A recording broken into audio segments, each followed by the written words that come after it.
listening to Wake Up Hollywood with Nikki Korula and Eddie Pence, right here on LA Talk Radio.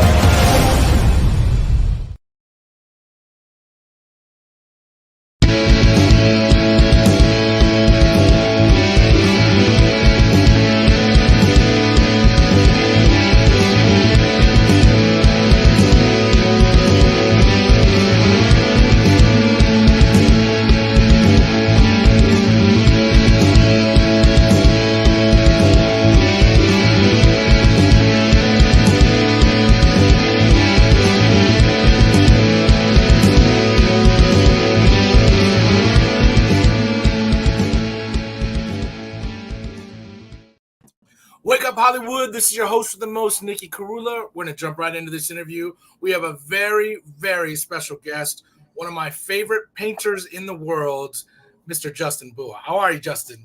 Good, sir. Thanks for having me on. My first question, it's actually, you're the perfect social commentator to comment on this. You probably just watched the debates or you saw pieces of it. What was your reaction? I'm so curious because you have such a great view on the world and people. I just want to know your perspective just for the first couple minutes. Truth be told, not really politically motivated in terms of like the candidates. I'm much more motivated about the topics, about more just the art world and what I love so much. And I just feel like in general, they're not really speaking to what's interesting to me, which is the degradation of society. Right. There wasn't like real hard answers, but I want to know about, what we're really going to do in a deeper, more profound way about what's been going on in the world. Right. And I think art is the greatest reflection of culture that we have historically. I mean, great art has always been a mirror of society. Yes. And it's a very different world now than it was, 5 years ago, 10 years ago. And it's changing exponentially, and we're not preparing ourselves for the leaps and bounds that, that we're making. I mean, I feel like politics hasn't really caught up to AI. Politics hasn't really caught on. I mean, certainly in my industry, it hasn't. So that's kind of in general. I like to, unless it's like, doesn't mean I don't like political work. I love Francisco de Goya. I love, Delacroix's Liberty Leading the People. I mean, I love it when it really references the change, the real change that we need. I love it. That's a great answer. You got my vote. And you know what? Quite honestly, I know it's a weird thing, but I'm running as a third party. So there you go.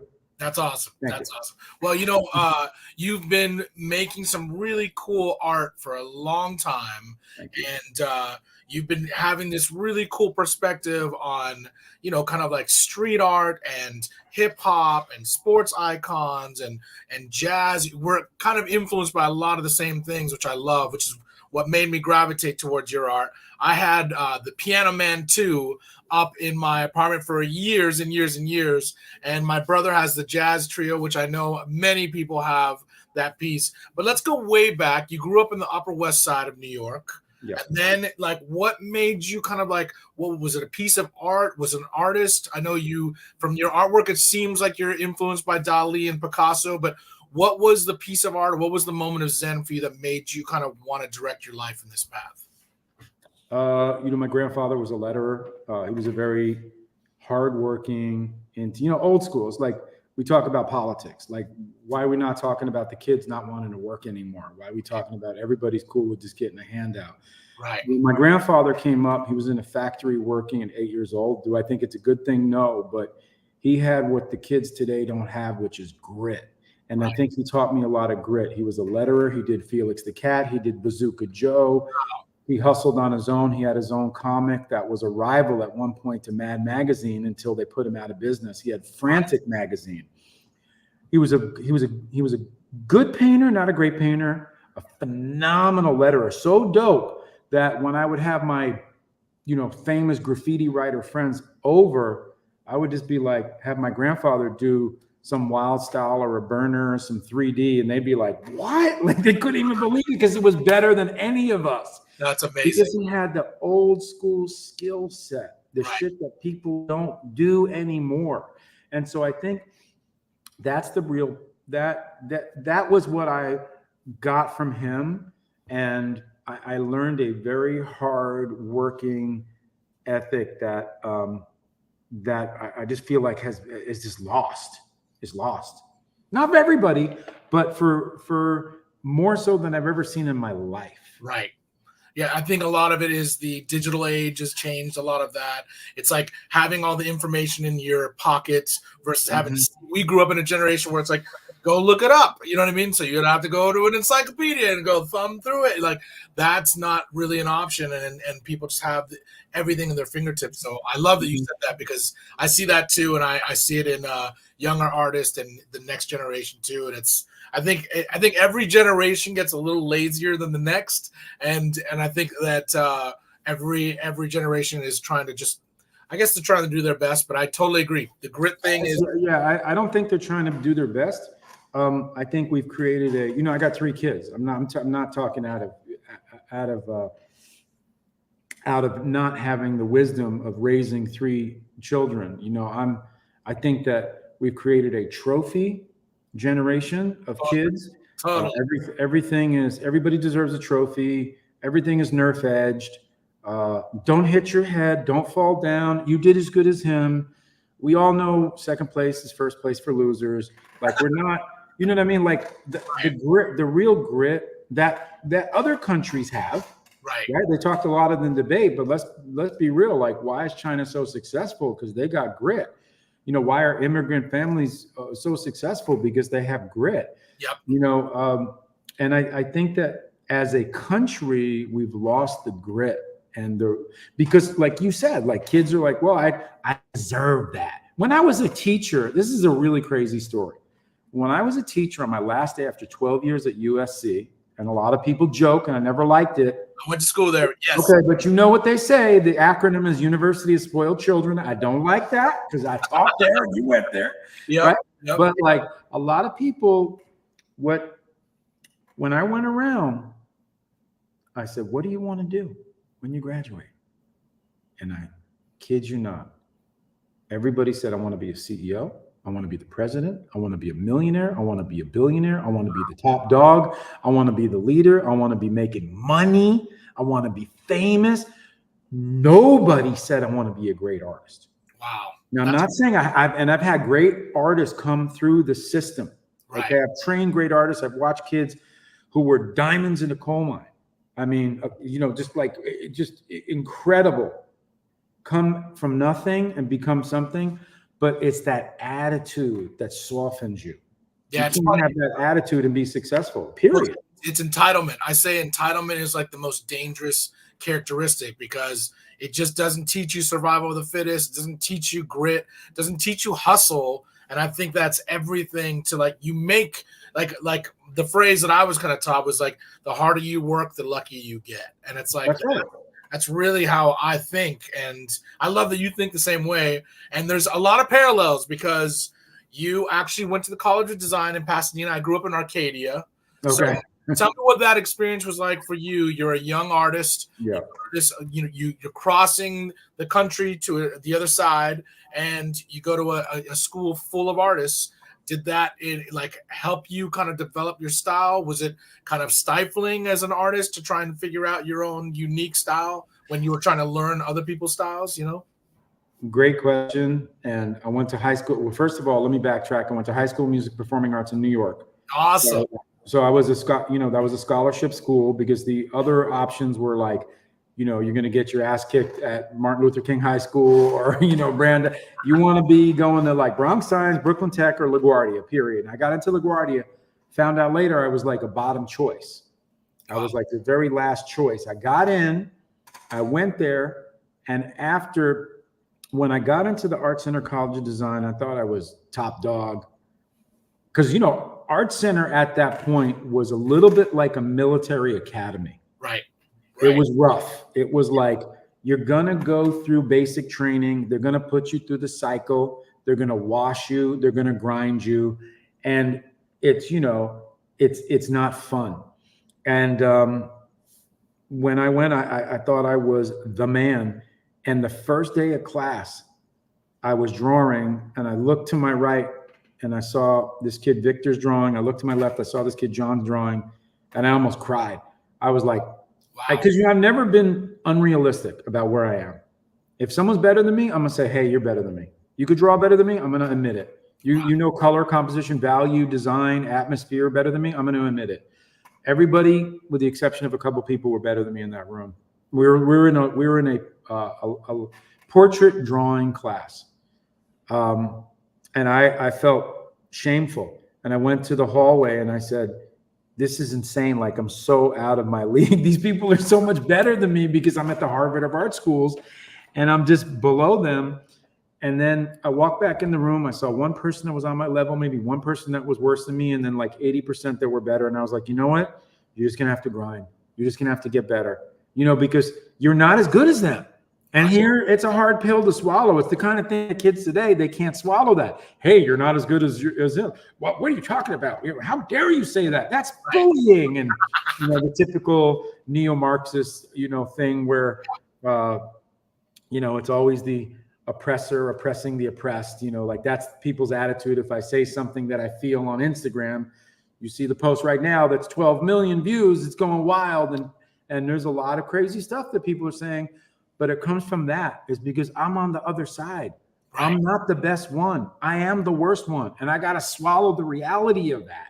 And so what did I do? It just made me grind harder. It just made me get better. Yep. It just made me go, okay, well, it's time. What are my weaknesses? I have so many weaknesses.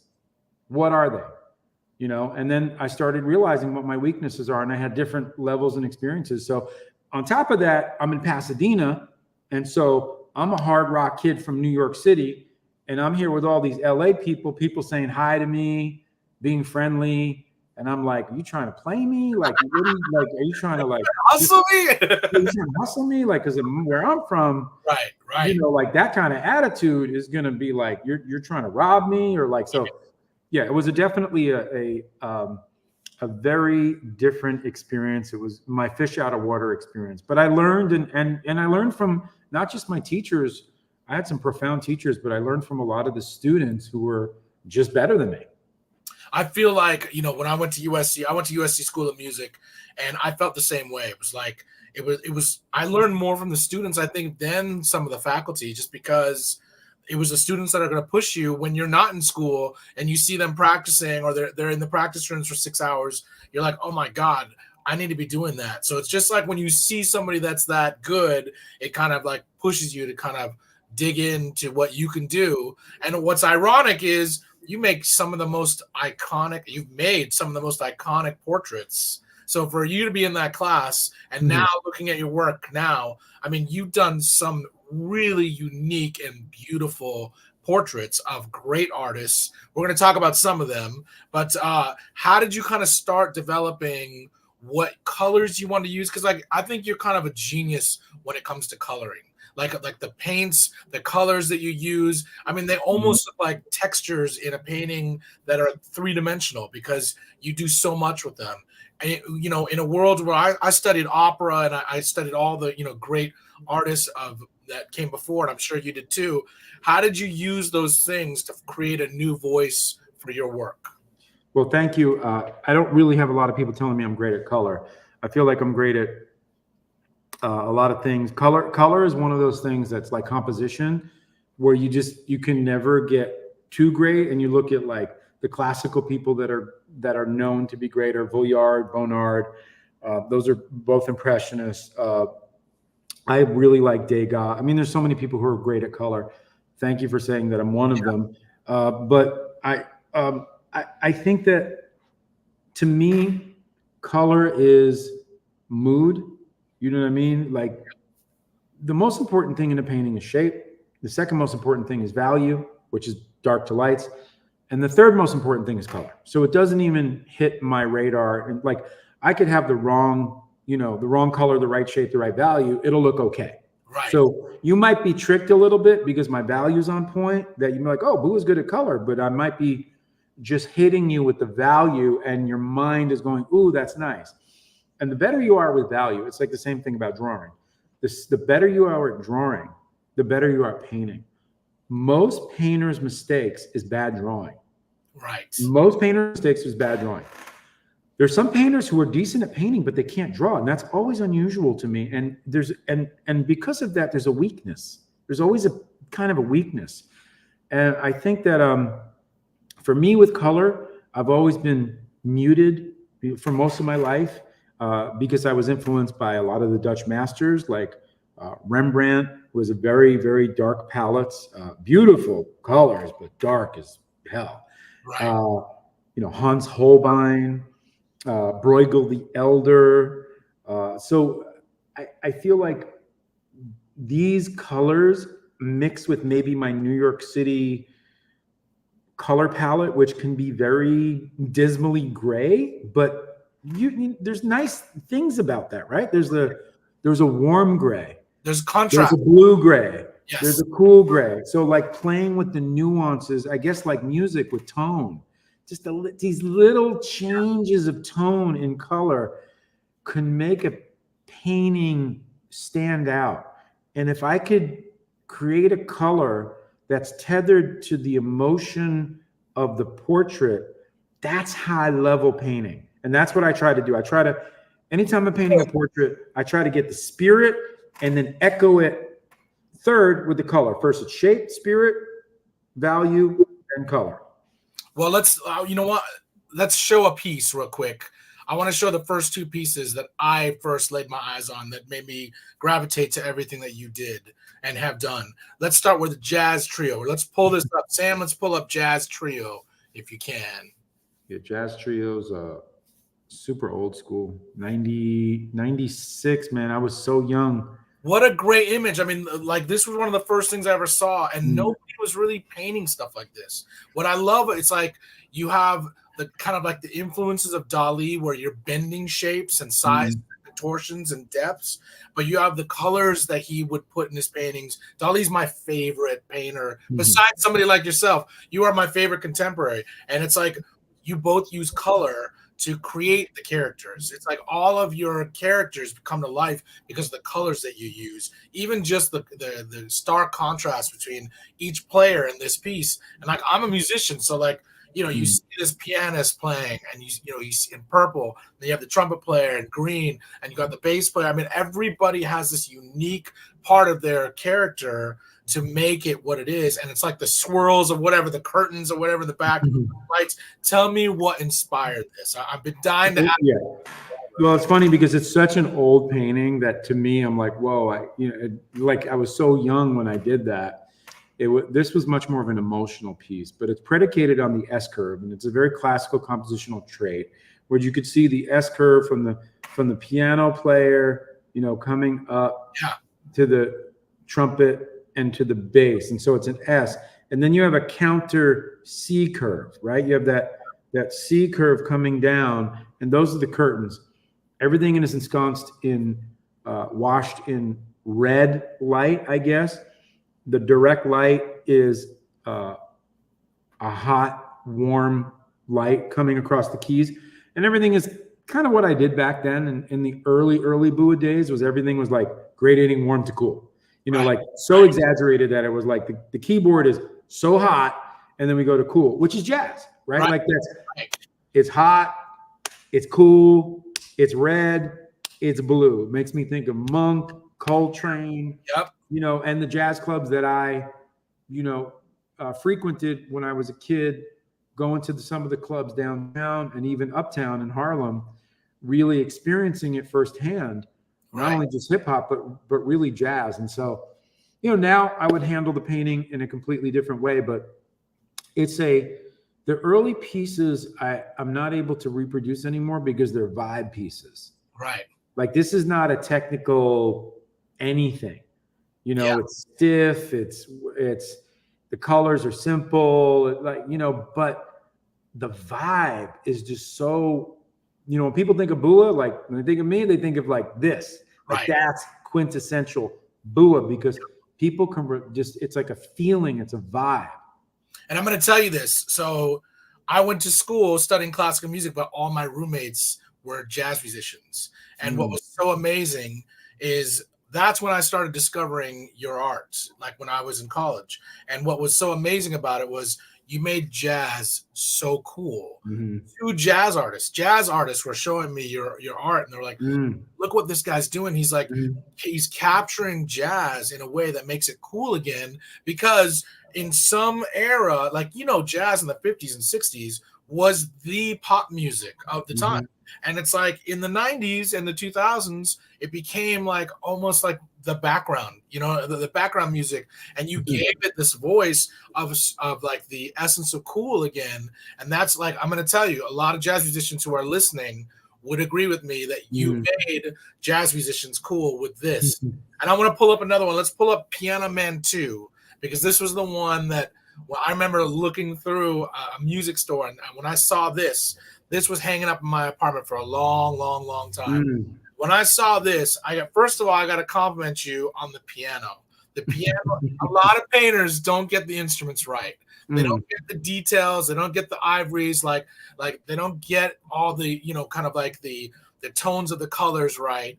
And what makes this really sing to me is the piano looks almost like exactly real. And then you have the caricature of the person. Tell me like what inspiration, or what was the you know, what was your inspiration behind this piece? I had done Piano Man 1, which is a gentleman that looks a lot like Thelonious Monk in a yellow jacket. Yeah, we've got that one. Okay. And in 2001, I think I painted this one.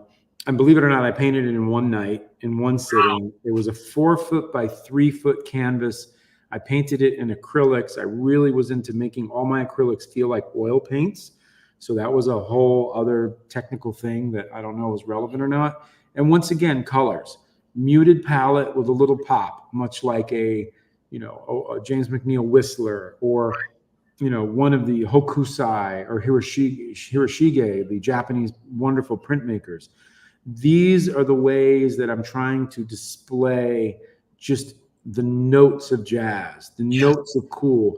And I think one of the things about this piece too, that a lot of people feel is that, you know, he's handsome. Like he's a guy, like every guy goes, oh yeah, I look like Piano Man 2. And every girl's like, he's hot. So, like, you know, but like, I think that was an important thing for me to get, is like, how can I project coolness? Because that was my whole vibe in New York. Like, you want to be cool. You want to be down. You want to be cool. And it's kind of like, that guy over there, he's cool. And so I would take these archetypes and project them onto the canvas. And one of the prerequisites is that they had to look cool, they had to look fly, and they had to be clean. Look at the nails. Right. The nails are clean. Yep. You know, he's got no dirt under his nails. His cuticles are beautiful. You know, he's got the ivory nails, and he's playing on the ivories. You know what I'm saying? So everything about him is just slick. What's really cool too is the jacket. Like it kind of is like a nod to Picasso a little bit, because of the shapes of his sleeves and stuff. Was that just like, not intentional? Like, I see a lot of kind of like Picasso's cubism in just his outfit, and how you orchestrated the shapes of his sleeves. Tell me what that was all about. Yeah, you know, I think that one is about like the subway car graffiti, like how everything has a heavy, bold outline. That goes back to my grandfather with his lettering. Everything is fresh shape. It's all shape. Right. And if you take the shape and you outline it, that's cartoony, right? Right. So in cartoons, if you have a heavier line, you have a more of a cartoon line. Like Hanna-Barbera, very heavy. Yep. Then, you know, then you go to Disney, it gets thinner, right? CGI, the realism doesn't exist anymore. You know, Island of Dogs, Wes Anderson doesn't exist anymore. Right. So I like the cartoon element because it reminds me of graffiti. Yeah. And then the flavor is just very geometric, like popping. Yeah. You know, there's this like King Tut. You know, there's the wave, and then there's the actual, you know, stylization of the cultural importance of shape. Once again, in movement. Everything has to move. I'm very big into gesture and I'm very big into movement. And so the graffiti was influencing me, and also breakdancing, because I was a professional b-boy for many, many years. And that's the difference with me and most artists, is that I could actually dance. You know what I'm saying? And like that dance is in my work. Yeah, you can see it. And I was going to say, one of the things that's cool is that because you love breakdancing and the music also, it's influenced in your work. It's like a voice in your work. And you'll appreciate this. So, you know the movie Breakin'. I know. So Turbo, Michael Chambers, I'm friends with him, and I asked him to be in my music video. So during one of the piano solos, he actually— You're talking about Boogaloo Shrimp. Boogaloo Shrimp, yeah, exactly. I battled him at the Funhouse 1984. What? Really? He roasted me. Oh, well, he's when he was at his prime, he was amazing. Yes, I agree. He roasted me. He was he was like such an influence on me because he was in the Lionel Richie music video. He was in Breakin' 1 and 2. One of the things I learned is he taught Michael Jackson how to pop and lock. I don't know if he's one of them. Yeah. So he was in my music video, and I was like, as soon as I read about how breakdancing is a huge influence, I'm like, man, I got so many parallels with this guy. He just loves all the same things that I was in Beat Street. Right. As an extra, but I was in it. That's crazy. That's so crazy. I want to pull up Piano Man 1 because I want to throwback. Because the coloring. This is a perfect example of the coloring. You use this yellow as like such an incredible voice. Tell me, like, what was the inspiration with this? Because I love that it's early. We're going to show a bunch of the later works too, but I love this because you see there's youthful excitement about the music and the design of this piece. Tell me a little bit about it. This is really the first piece that kind of I did that one in 1994. Wow. Or 93, 94. That is so old. I was very young. I did that once again in one night. It was 4 feet by 4 feet. And I was doing 3 shows for my boy, Andy Howe, the skater, who was one of the original artists and one of the owners of New Deal Skateboards. And I was doing it for a trade show. And I busted out 3 paintings. This was one of my paintings that I did in one night. Wow. I was high out of my mind. And I busted it out. And ironically, it has legs into the marketability of my work later on, because Christina Ricci came to my house and she wound up buying the original painting. Wow. So I don't know where the painting is. She won't tell me. But anyway, this piece has such history to me, because this was the first time that I was like, okay, I was doing my stylistic work in my sketchbooks, but I wasn't able to make it live onto canvas because I didn't have the technical virtuosity that I later achieved, which kind of somehow maybe changed the boo-ness of my work. But this was very boo, very much what was happening in my sketchbooks. And then all of a sudden it appeared on a canvas and I was like, that's it. This is me. This is me. This is what I'm doing. And so that's why this was like the beginning of all my style. It's awesome. And it's actually one of the first pieces I ever saw as well. I kind of wanted to start, showing some of your early pieces because that's what got me so interested in your work. I mean, what's so fascinating about me getting the chance to interview you too, like a lot of the painters that I love, they're not around anymore. And it's like, it's so amazing to be able to ask you these questions about these pieces. Like even the fact that you did these pieces in one night, most people don't know that. And that's remarkable in and of itself. I want to pull up 1981 breakdancing. So we talked about breakdancing. This is one of the most visually spectacular pieces. I just love everything about it, from the shape of the buildings. It's like you make it animated with how he's moving, with the shape of the buildings, with the people. I mean, this is like a moving picture. Tell me what the inspiration behind this was.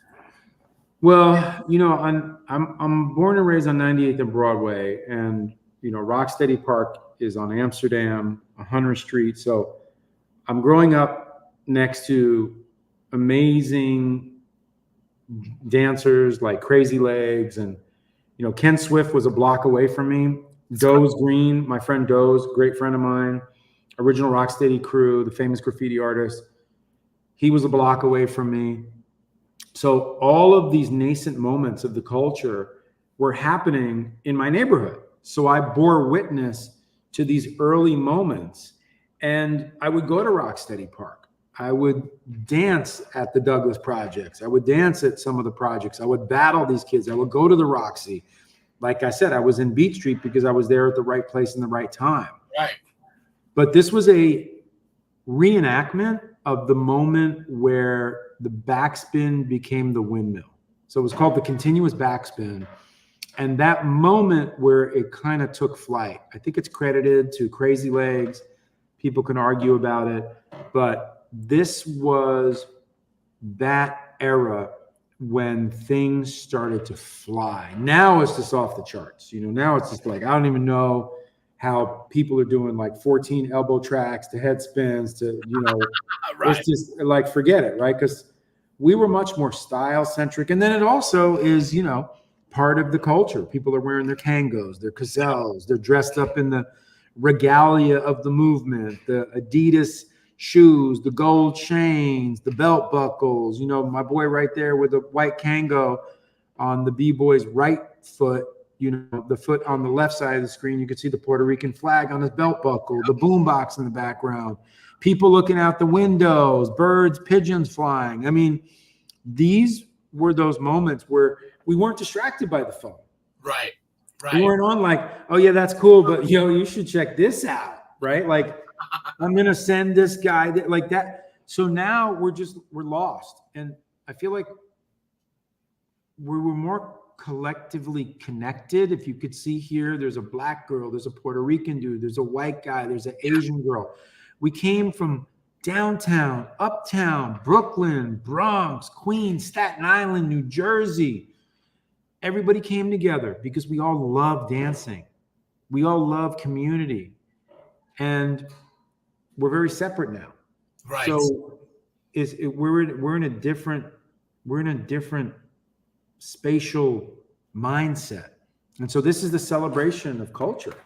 Well, what's really great that you capture too, it's, you can bring all these people together if there's a commonality, and that comes through love of something. Maybe like the dancing, all of that, that's still here. And that's what's refreshing about like what artists have to do now. It's like we have to kind of create those moments for people to create environments like this, because media is kind of like making us, separate.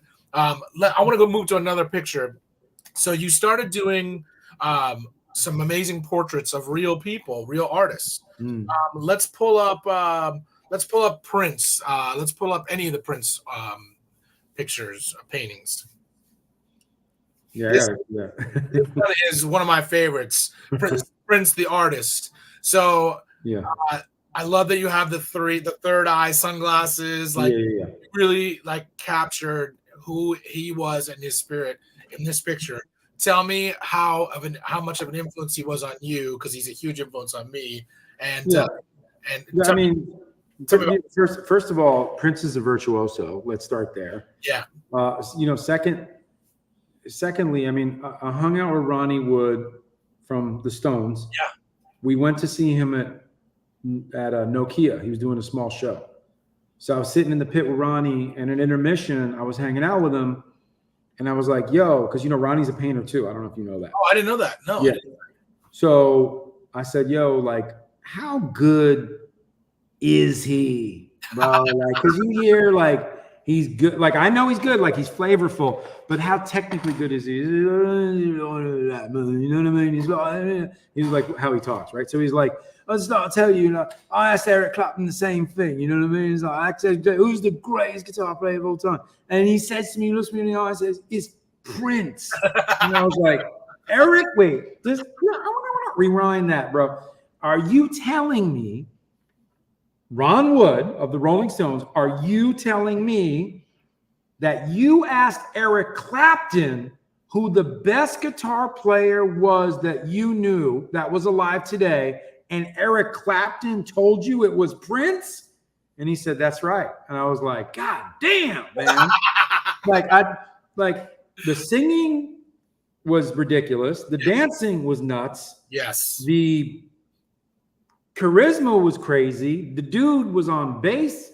He was playing piano. Yep. He was playing guitar. He was playing drums. Nuts. That's how he was. Now, spiritually, he was a man of wisdom. Yes. He was not into pharmaceuticals. He was, he's not into medication. He was very, very God-centered, right? Yep. Jehovah's Witness. He was just he knew what was going on. And we're not just talking about the co-option and the medicalization of humanity by big conglomerates. We're also talking about something which is very deep with respect to the way that he felt enslaved by the masters of the business. Yes. So he was teaching a lot. He was a teacher. I think ultimately, to be honest, who knows, right? Like, who knows really what, but I think it was a very dangerous opposition to freedom on so many levels. Yeah, absolutely. To not only to the medicalization of humanity, but to the enslavement of the record industry to the individual. And really that goes into so many areas, right? He knew so much. He had so much wisdom to share. He was very smart. Like, if you just go on a Prince tangent, eventually you go on some weird random talk show and you're like, this dude is like, I didn't even know anything about that. Right. And then I started listening to his mind and how he was thinking. And I was like, oh, he's a problem. Right. Not only is he just the best musician in the world and he gets all the hottest girls and blah, blah, blah, blah, but he is a problem because he knows how the mechanics of the non-democracy or the fake democracy works. He understands that. And he's talking about it. That was the most freaky thing about it. I was like, oh, damn, Prince is saying some crazy stuff. I started going down the rabbit hole. I was like, he's not wrong either. Like, right? So it was like a little, oh, okay. But back to the musicianship, it's like, man, if I could I'm not that good as a painter. Like, I really wish to tell you that you are. No, but I'm not. Like, the Prince, the tribute to George Harrison joint when he goes solo. Yep. And you just see Tom Petty and everybody like, oh, this dude here, like, they just had to kick back and be like, he was a show off, but rightfully so. Well, and also he was taking the guitar solo, and then he had one of his security guards like push him back up on stage. I mean, just those things were so orchestrated. The fact that he would kick the stand, do two turns. I was a dancer. Right. He was singing, playing, and dancing at the same time with ease and grace. And he was like 3'11", bro. I know. I mean, like, it wasn't really, but he was really small. Well, and the other thing too, I met him once and he was small, and then he would wear heels. He wore heels that looked like they were straight out of a Disney movie. I was just like, how is it? Didn't look bad on him. No, it worked. Great. He worked them. You know what I mean? Yeah. And I don't know if you know this, but he's the reason. So they were going to destroy the Forum. They were going to tear it down. And that's the reason he did the 22 concerts at the Forum. And interesting. He's the reason that the Forum did not get torn down, because he said, I saw Michael Jackson here. I saw the Los Angeles Lakers play here. This place has a spirit and an energy that you can't destroy. Yeah. And so he is the reason it's still a working venue. And it's all because of him. So it's like he knew his power. And I love that you documented that in you did I want to pull up the Purple Rain picture of Prince. Like, this is such a clever and beautiful portrait of Prince. And it's like I gotta talk about the water real quick. The water looks so real, it's ridiculous. How did you create that effect? Well, water's, this is shtick. Like, this is not painting, this is shtick. It's like you paint the background first, and you paint basically a circle or a sphere, and you think about light travels through the sphere, right? So on the lighter side, like where it's violet behind them, you're going to have the corner of that sphere, right? And it's going to get hit with light, and it's going to gradate darker. And oftentimes with the sphere, it comes through to the other side, right? It goes in one side, it has to go out the other, like an eye. When you paint an eye, you have the highlight, And then if you have brown eyes, you have that orange spot, right? These are just like things you learn. That's like painting, I wouldn't say 101, but the basics. And so you do it enough, you could just paint water like that. You do it enough, you could just paint eyes like that. Right.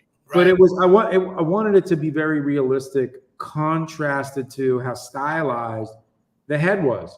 I had done very realistic heads of Prince, and this was just kind of so, you know, almost out of my head. Like oftentimes I don't like to look at reference, right, because it disturbs me. It's like, oh, now I'm copying a photo. I'm that guy.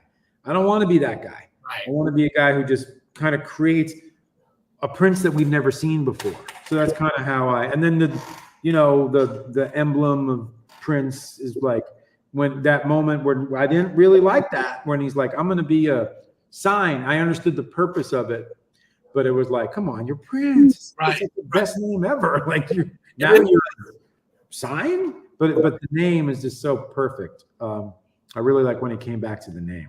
Yeah, and you capture his essence in all of the paintings that you have of him. I want to pull up the Sade painting that you did, because it's also one of my favorites. This is more recent, yeah. I mean, it is seriously a beautiful portrait of any woman, but you really encapsulate Sade in this. Tell me what. Yeah, I wish you could see the original, because it's so painterly and it's so beautiful. Like I have the original here. I didn't sell that one.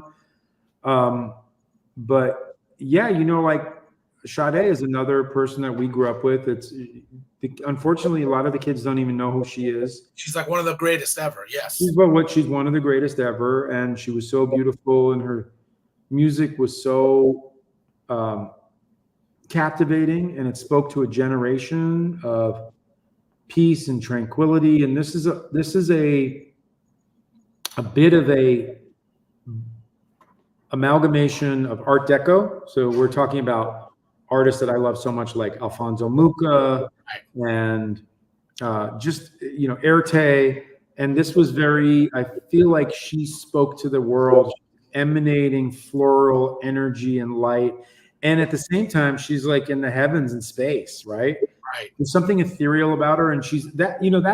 That's a very famous photo. And I always try with portraits, like how many times could I do it before I kind of hit the nail on the head? And I went right back to the photo. Wow. Because it's so classic. It's like Tupac with the bandana, just Biggie with the hat. It is so her that you can't separate it. So I went back to that. I added a lot of stuff around it and a different color palette.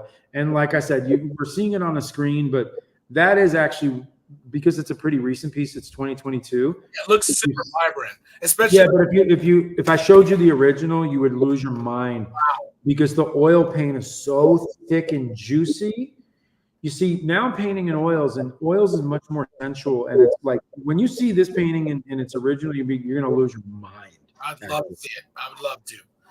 When we hang it, yeah, absolutely. Well, what's also so great too, it's like the contrast of the lighting on her face, and then all of that energy that you put around her. It's like the central focus, and you can't help but just stare right into the heart of the painting right there.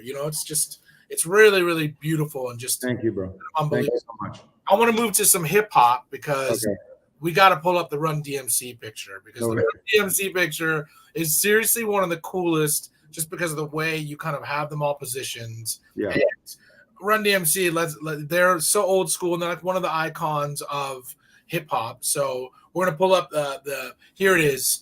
Tell me, I love that you have the Adidas front and center. I mean the track suits with the logo. Tell me what the inspiration of capturing all of that, and it's just perfect. It's like the gold and everything. It's just let's be honest. The Run DMC logo is we've seen it everywhere. Run MMA, Run whatever. It's just ad nauseum. People have stolen the red, white, and black Run something. They've stolen it over and over because it's iconic. Right. I picture Run DMC, Daryl McDaniels, Run, Jam Master Jay as one unit, because together they were the greatest. Yes. And actually they're probably the greatest of all time. People forget how influential they are. They were the first MTV hit. They were the first to go platinum. They were the first to be on Rolling Stone magazine. They were the first to have a brand endorsement deal. They were the first to sell out major stadiums.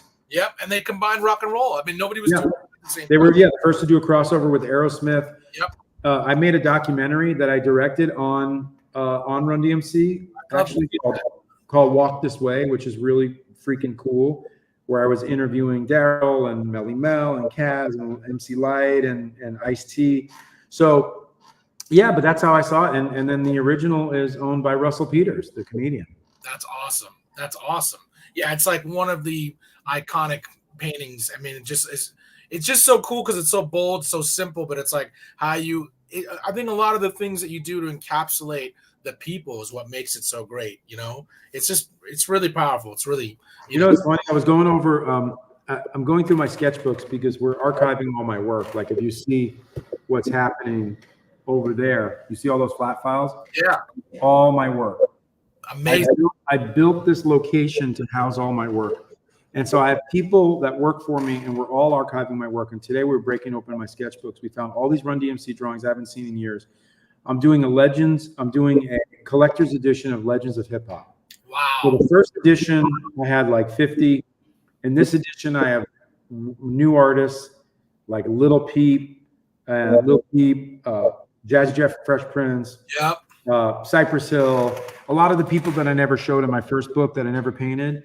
A new Eminem, a new LL Cool J, so many new artists, and I'm finding all this preliminary work of all these people like Run DMC, Beastie Boys, Tribe Called Quest that I'm putting in my new book, and we're scanning it at the highest resolution possible, at like 800 DPI. No one is doing that because they don't even know where their work is. Right. So thank God I've kept my work contained. And yeah, it's been wild, but it's interesting that you showed the Run DMC because today I was like, oh my God, I found all these drawings about Run DMC that I never knew existed. Well, I want to pull up the Tribe Called Quest. Let's pull up Tribe Called Quest. Because this is like one of the baddest of the bad too. And it's one of my favorite hip hop groups as well. It's like, man, it's like some of the best. You really kind of captured these hip hop artists in such a beautiful way. I mean, you got the Midnight Marauders, whole vibe with their outfits. And just the light, how they're all connected. Tell me what the inspiration was about this. I equate Tribe to the Beatles, and I know that's it's reaching, but like in terms of absolutely. Q-Tip in his producerial ways, Ali Shaheed Muhammad with his jazz, Fife with his. By the way, I've done really cool stuff with those guys. I just hung out with Jerobi in Miami. Amazing. These people are iconic, obviously. Fife, R.I.P. We did a concert together where I did a live painting and he sang. He did all the Tribe classics. Wow. They were like the Beatles because they had so many classic pieces that we all know and love. Works that have entered our consciousness, like the Beatles. Like whether we know that that's the Beatles or not, we love it. And I would say the same with Tribe. I mean, I think the Beatles it's a little difficult because they were so exploratory, and they kind of, in my opinion, never did anything bad at all. You know what I mean? Like they were just so brilliant. But I think Tribe, in terms of hip hop, is close. I think they're the greatest exploratory hip hop group that I've ever known. Yeah, but I with the combo. Yep, and they had like an era where it was like really bringing it into the mainstream, which it's because of them that hip hop is the voice it is today. It's like that. Let's pull up the Beatles. You did a Beatles one that I think is. Let's pull up the Beatles since we're talking about the Beatles right now. Tell me, I love that you put the images on their ties. I had to ask you about the inspiration behind, like, what made you choose, who got what tie, and how did you kind of come up with that? Well, you would think that Ringo would get Yellow Submarine, right? Right. But I didn't want to do that. I kind of wanted to flip it all around. It wasn't like this tie relates to this guy. I just wanted something that I love about the Beatles, for example, whether it's Abbey Road or White Album or Yellow Submarine or Revolver, I mean, Rubber Soul, they're the best. You know what I mean? And Totally agree. And they lived in an era where you had almost the best graphics represent the best of the Beatles. Like, I think I was looking at Let It Be the other day, and I was like, oh my God, the Gorillas robbed them, and then Star Wars robbed the Gorillas. Right. So it's like you have this, post-modernist everything where it's like you can't help but to reference something else that's pop cultural. Right. And the Beatles started that because they were so pop cultural, and everything they did was iconic. It's not just their music or the introduction and exploration with Ravi Shankar and with and George Harrison, or LSD and mushrooms. I mean, man, they were so, and George Martin. I mean, they were so influential musically, but they were also like influential with their images. I mean, like, who was doing Yellow Submarine as an animation? Yep. That alone was just, and it was iconic. It was iconic the way it looked. It was iconic with all of that. Mm-hmm. I want to pull up one of your famous pieces. Let's pull up DJ. This is like one of your, and we just saw it in your office. This is like one of your most iconic pieces. I mean, everybody knows this piece. Did you kind of like intend? Did you think it was going to be what it was when you did it, or was it just kind of like, did it surprise you? Because I think with all artists, there's always something that you create that surprises you with how successful, how much reach it has. Was this that piece for you, or did you kind of think, I think this is going to like resonate with people? Well, my distributor was really into my jazz pieces at the time. He was robbing me.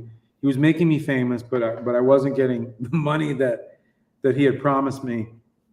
So I said to him, I really need to. It's 2000. It's crazy. It's 24 years ago.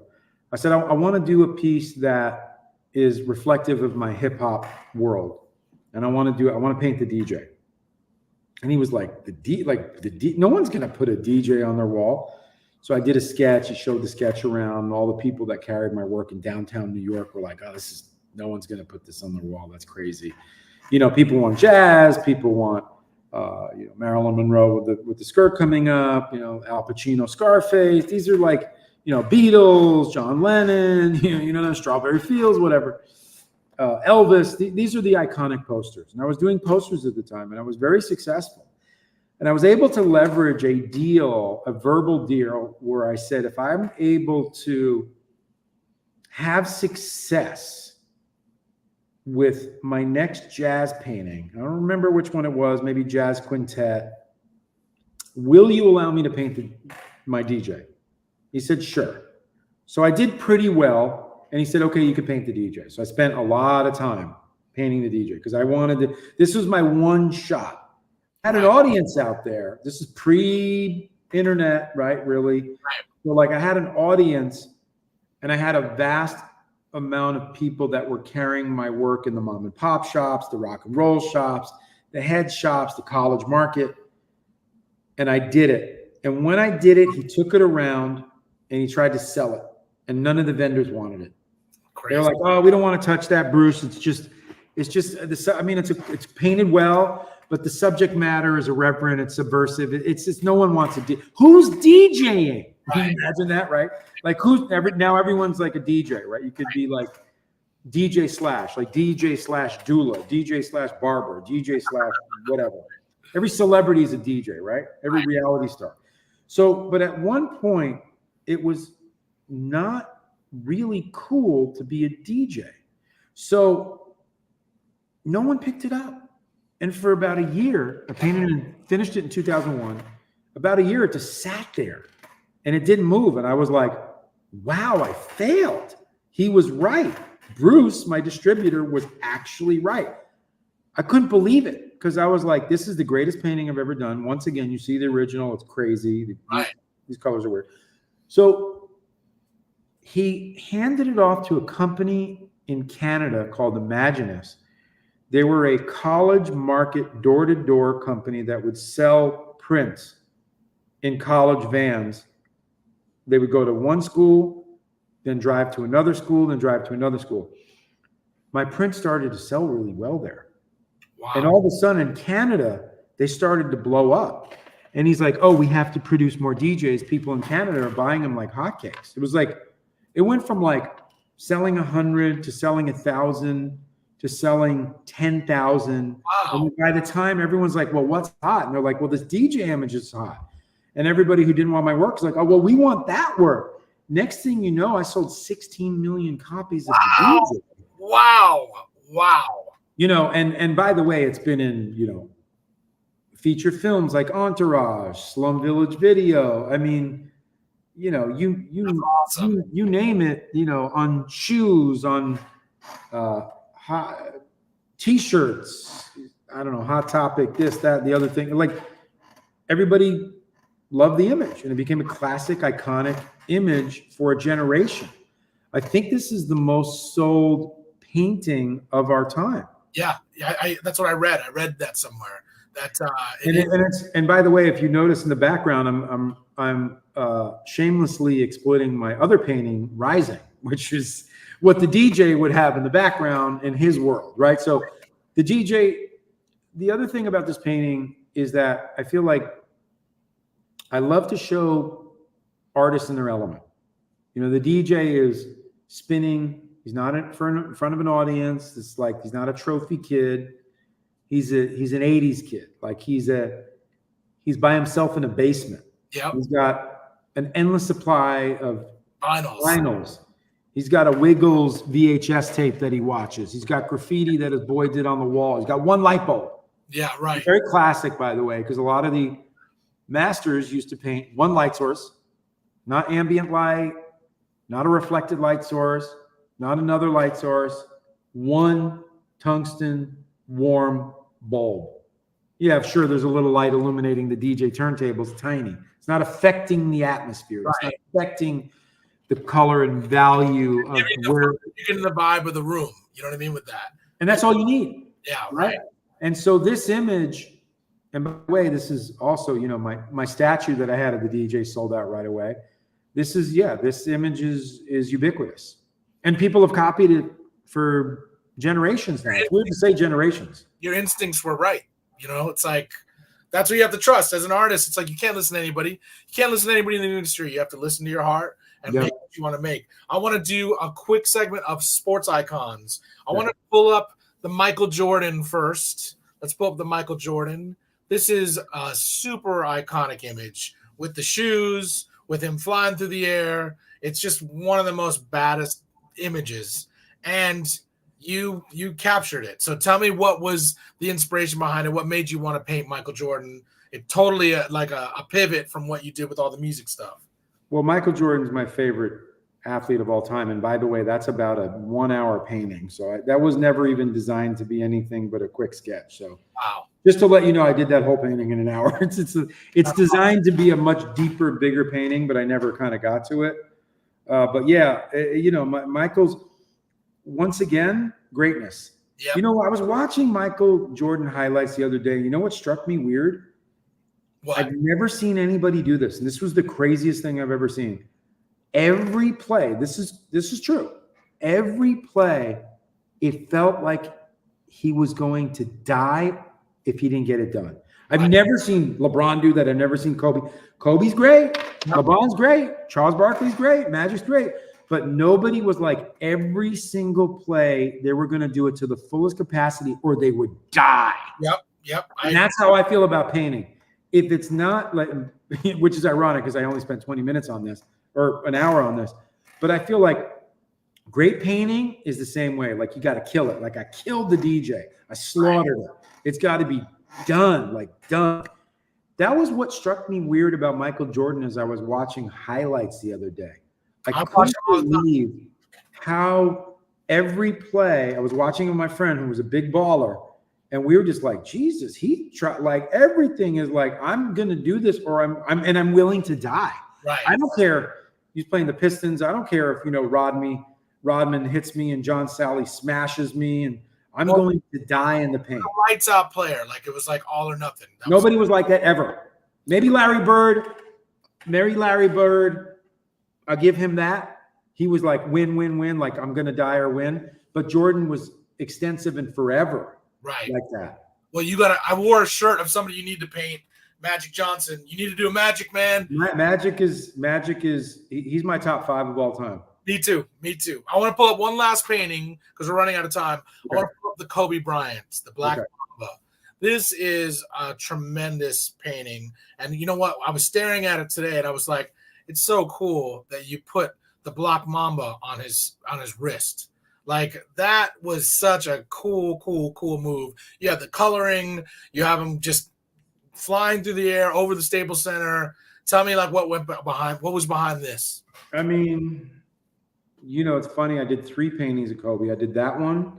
I did the one without Black Mamba, and I did the one with a small afro. Kobe, like Jordan, represents excellence. Yes, he was excellent. He was excellent at what he did. He was an extraordinary basketball player. He was emblematic of Los Angeles. He's flying in the clouds above the Staples Center, and it was like a classic, just a classic side of Kobe. Right. Where it's like he was just in his zone, in his moment. There's an ethereal calmness about him sometimes. Yes. Where he had a killer instinct like Jordan, but it wasn't the same every play I'm going to die for it. Right.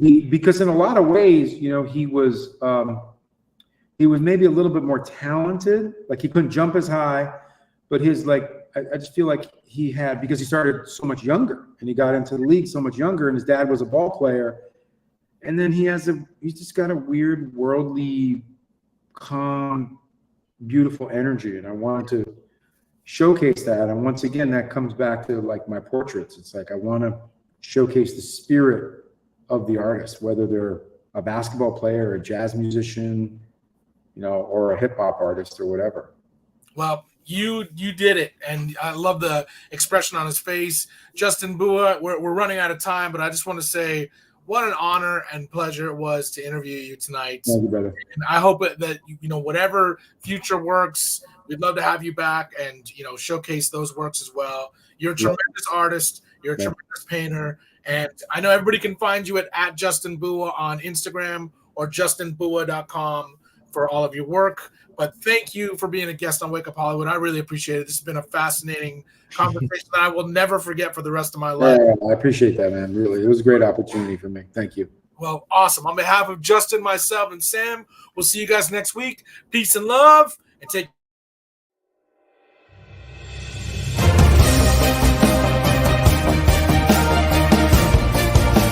You're listening to Wake Up Hollywood with Nikki Korula and Eddie Pence, right here on LA Talk Radio.